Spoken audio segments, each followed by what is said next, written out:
এক গরিবের ছেলে বড়লোকের মেয়ের সাথে প্রেম করে বিয়ে করেছে। এর জন্য মেয়ের বাবা জোরপূর্বক ছেলের নামে ধর্ষণের মামলা করলো। এদিকে ছেলের পক্ষ থেকে উকিল ধরলো। উকিল বলল ছেলেকে, তোমাকে কোর্টে যতই প্রশ্ন করুক তুমি কোনো উত্তর দিবা না, আর বাকি যা হবে তা আমি দেখব।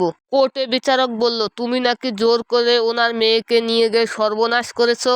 ছেলে কোনো কথা বলে না। বিচারক বলল কি ব্যাপার, ছেলে কোনো কথা বলে না কেন? তখন ছেলে পক্ষের উকিল বলল, মহামান্য বিচারকপতি, এই ছেলে যখন মেয়েকে জোর করে তুলে নিয়ে যাচ্ছিল তখন এই মেয়ে ছেলের কানের কাছে এমন জোরে একটা চিৎকার দিয়েছে যার কারণে ছেলেটির কানের পর্দা ফেটে গেছে। এখন আর ছেলেটি কথা শুনতে পায় না। এই কথা বলার সাথে সাথে মেয়েটি দাঁড়িয়ে বলল, মাননীয় বিচারপতি, এই উকিল সাহেব মিথ্যা কথা বলছে। তখন বিচারক বলল, তুমি যেহেতু চিৎকার দেওনি তাহলে তুমি তার সাথে নিজের ইচ্ছায় গিয়েছো।